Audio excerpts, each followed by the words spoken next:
Best of Crazy'de herkese merhaba arkadaşlar, ben Efe. Bugün sizlere YouTube için güzel bir banner nasıl yapılır onu göstereceğim. Ücretsiz bir şekilde güzel bir banner yapmayı öğreteceğim. Öncelikle bizim için gereken bir program var. Programımızın adı Photoshop CS6 arkadaşlar, şurada gördüğünüz gibi. Bunu indirmemiz gerekiyor arkadaşlar. İndirdikten sonra YouTube'a banner template yazıyoruz. Ve karşımıza bir sürü banner template'leri gelecek arkadaşlar. Logolu da olanlar var, logosuz olan da var. Örneğin bu videoya girelim. Burada mesela bannerları tanıtıyor arkadaşlar. Çok güzel bannerlar var ve yapımı gayet basit. Çok güzel yani bannerlar olabiliyor içinde. Bazıları reklam içeriği olabiliyor. O yüzden onlara dikkat etmemiz lazım. Sesi de şuradan kısalım, telif yemeyelim.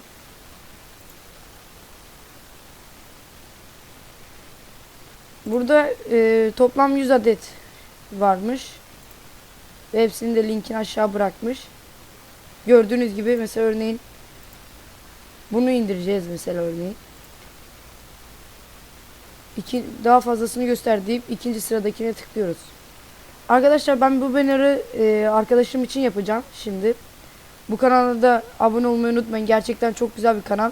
Troll videoları çekiyor, bilgilendirici videolar çekiyor. Bu kanalın da aşağıda linkini bulabilirsiniz. Yapacağımız banner şu arkadaşlar. Bu arkadaş için yapacağım, Timurgen için. Kendisi Fortnite hayranı. Bu Twitter için sanırım. Bu da YouTube için. Bu da logosu. Bunun burada indirme linki var arkadaşlar. Ben indirdim. Buna tekrar tıklayıp göstereyim size. Bazıları Mega sitesinden indiriliyor. Bazıları başka kendilerine ait sitelerden indiriyor. Buraya girdiğimiz zaman download dediğimiz zaman otomatik şu yukarıda indiriyor. Burada kayıt olmamız için bir şeyler gösteriyor. Ona gerek yok. Bazen font isteyebilir arkadaşlar. Fontu da bu siteden bulabilirsiniz. Bunu da aşağıya bırakacağım arkadaşlar. Aradığımız fontu buraya yazıyoruz. Daha sonra robot olmadığımızı doğruluyoruz arkadaşlar. Doğruladıktan sonra download kısmına tıklıyoruz. Bunu da sizlerle birlikte ben indiriyorum. Masa üstüne tıklıyoruz. Kaydet diyoruz. Ve indi arkadaşlar. Buna bir kere tıkladığımız zaman şu kısım geliyor. Burayı yükle diyoruz. Ve yüklendi arkadaşlar. Şimdi buradan çıkıp buraya CS6 yazıyoruz. Bunu da indirmemiz lazım. Bunu da linkini aşağıya bırakacağım tekrardan. Burayı kapatalım. Şuraya girelim. Ben burayı kaydettim. Burada gördüğümüz gibi avatar için var. Twitter için var. Bir de YouTube için var. Buraya gelip bunları kapatabilirsiniz. Bunlar için sorun değil. Buradan şimdi biz banner yapacağız. Banner'ı bu köşeye atıyoruz. Biraz yüklenmesini bekliyoruz. Burası geldiğinizde update demeyeceksiniz. Hayır diyeceksiniz. Evet. Şimdi geldi arkadaşlar. Öncelikle buradan kaldırmak istediğimiz şeyler var. Mesela benim arkadaş Twitter kullanıyor mu bilmiyorum. Instagram'ı da bilmiyorum. O yüzden Instagram'ı görünmez yapıyorum. Bir dakika, bunu kapatabiliyor muyuz tamamen? Da sosyal medyayı kapatalım, toplamda kapanmıyor mu?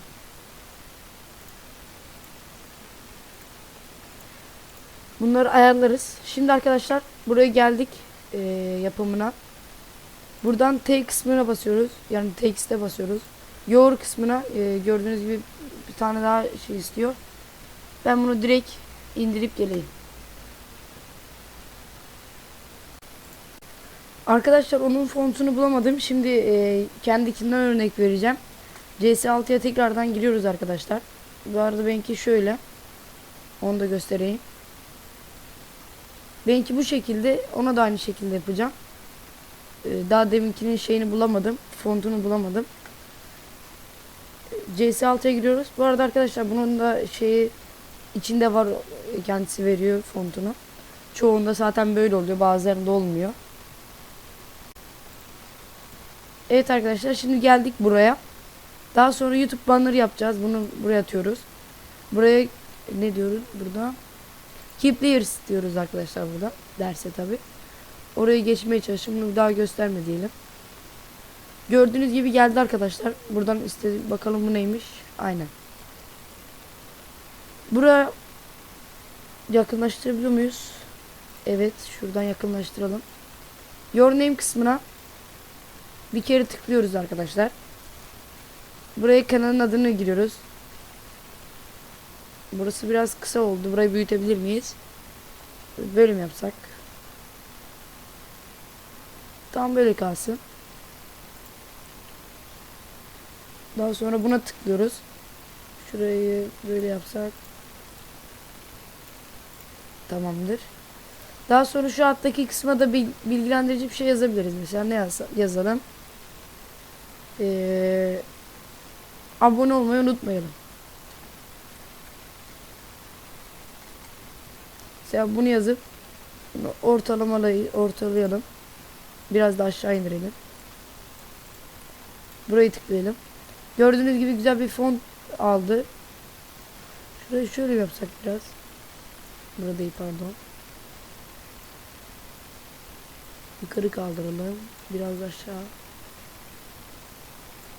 Neyse böyle kalsın. Şurayı düzenleyelim. Niye burayı seçmiş ya? Şöyle yap. Şöyle. Biraz ortalasak güzel olurdu. Neyse. Tamamdır. Daha sonra şu Baylatzak var. Bu da şeyin fontun yapımcısı. Yani template'in yapımcısı. Burayı da değiştirmek için şu şeye tıklıyoruz. Yine T'ye tıklıyoruz. Baylatzak var. Buraya da tekrar tıklıyoruz. Buraya örneğin bir dakika. Neden olmuyor? Layer neymiş?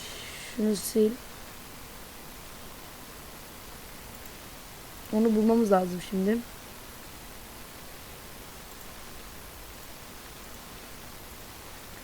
Bunlarla uğraşabilirsiniz arkadaşlar. Bir yanı kapatıp bir yan açabilirsiniz. Burayı ellemeyelim. Şöyle bulmalıyız. Aslında böyle daha da güzel gibi. Ama fazla belli olmuyor da. Böyle olsun. Benimkinden biraz farklı olsun. Heh, bu kısımmış. Şimdi burayı düzeltelim. Öncelikle şuradan burayı seçmemiz lazım. Buraya da By Crazy yazın. Ya da Best of Crazy güzel olmaz herhalde. Çünkü çok uzun olur. Aynen. Çok uzun oluyor. By Crazy. Yani yapımcısının gibi bir şey oluyor. Şöyle aşağı alalım. Daha sonra burayı tekrar tıklıyoruz. Burayı böyle isterseniz kapatabilirsiniz ya da açabilirsiniz. Daha sonra buradan file kısmına gelip Save As kısmına geliyorsunuz. Burası çok önemli arkadaşlar. Burayı kesinlikle geçmeyin. Burayı masa üstüne alıp YouTube banner deyip daha sonra bu aşağıdan formatı JPG yapıyoruz. Burayı da aynı şekilde JPG olması lazım. Bunu masa üstüne kaydediyoruz arkadaşlar. Bakalım masa üstüne gelmiş mi?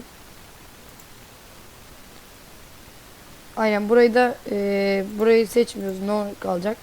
Buralarla uğraşmayın arkadaşlar. Daha sonra ok dediğimiz zaman masa üstüne yüklenecek şimdi. Masa üstüne.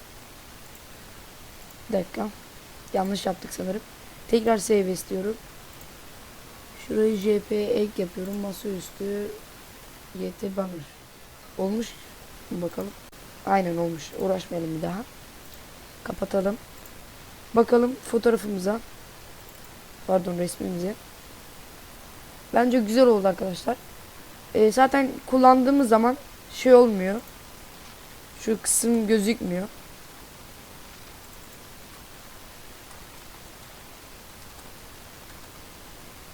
Alt kısım gözükmüyor, altlar üstler. Şimdi arkadaşlar benimkini bakalım. Gördüğünüz gibi benimki de bu şekilde. Bende fotoğrafı da var. Ben ona fotoğrafı yapmayacağım çünkü fotoğrafı tek font benimkinin aynı olmasını istemiyorum. Bu arada arkadaşlar kanalımız gitgide büyüyor. Yani çok iyi bir kanal olma yolunda ilerliyoruz. Yavaş yavaş büyüyoruz. Fazla kişi izliyor mu değil mi diye görüyoruz arkadaşlar videomuzu. Şurada biraz clickbait yapmıştım. Arkadaşlar videoları yarıya kadar izlemeyin bence. Tamamını izlerseniz de daha faydalı olur sizin için. Yani aralarda bir yerlerde bir şeyler söylüyorum. Daha bilgilendirici oluyor. Arkadaşlar videom bu kadardı. Umarım sizler için güzel bir video çekmişimdir. Yararlı bulmuşsunuzdur umarım. Videoyu beğendiyseniz like atmayı, abone değilseniz de abone olmayı unutmayın. Kendinize iyi bakın. Hoşça kalın.